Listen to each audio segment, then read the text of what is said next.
ખજૂરભાઈ ને હું લાખ લાખ વંદન કરું છું, બ્રાહ્મણ નો દીકરો છે, સાહેબ લૂંટાવી દીધું એને.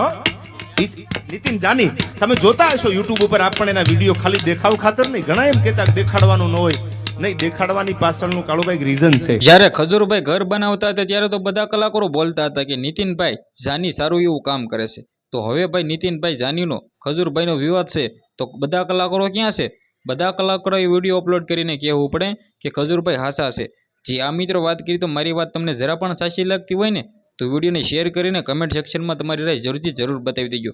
કારણ કે મિત્રો તમને લોકોને ખબર છે કે અત્યારે કીર્તિબેન પટેલ છે એ મિત્રો વાત કરી તો ખજૂરભાઈનો વિરોધ કરે છે. હવે આની અંદર કોણ હાસું કોણ ખોટું એ તો ખબર નથી, પરંતુ ભાઈઓ ક્યાંક ને ક્યાંક અત્યારે ખજૂરભાઈનું નામ છે એ નીચે જઈ રહ્યું છે.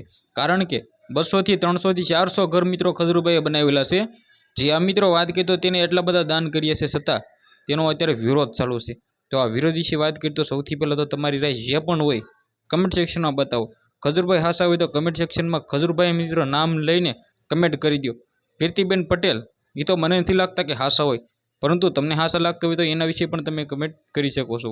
મને લાગે છે કે આની અંદર એકલા લાલાબા આહિર જ મિત્રો વાત કરી તો ખજૂરભાઈના સપોર્ટમાં છે, તો બીજા બધા ક્યાં છે?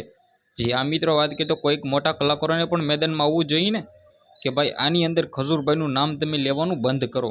ખજૂરભાઈ ગુજરાતની અંદર બધા લોકો ભગવાન માને છે, છતાં મિત્રો વાત કરી તો અત્યારે તેનો વિરોધ છે. આ વિરોધ વિશે વાત કરી તો ખજૂરભાઈ છે તેનું નામ તો મને લાગે છે કે નીચે જઈ રહ્યું છે, પરંતુ ભાઈઓ ક્યાંક ને ક્યાંક આની અંદર કીર્તિબેન પટેલ છે એ નવા ખુલાસાઓ પણ કરી રહી છે. અને મિત્રો ક્યાંક ને ક્યાંક ધર્મપત્ની જે ખજૂરભાઈની છે ને મીનાક્ષી દેવે તેને પણ મિત્રો વાત કરી તો ખુલ્લેઆમ ભાઈ જે કહી રહ્યું છે ભાઈ મારે મોઢેથી નથી બોલવું. કારણ કે મિત્રો આની અંદર કેટલું હાસું કેટલું ખોટું આ તો કીર્તિબેન પટેલને જ ખબર છે. બાકી આ વિડીયો વિશે તમારું શું કહેવું છે તમારી જે પણ હોય કમેન્ટ સેક્શનમાં શેર કરી દેજો.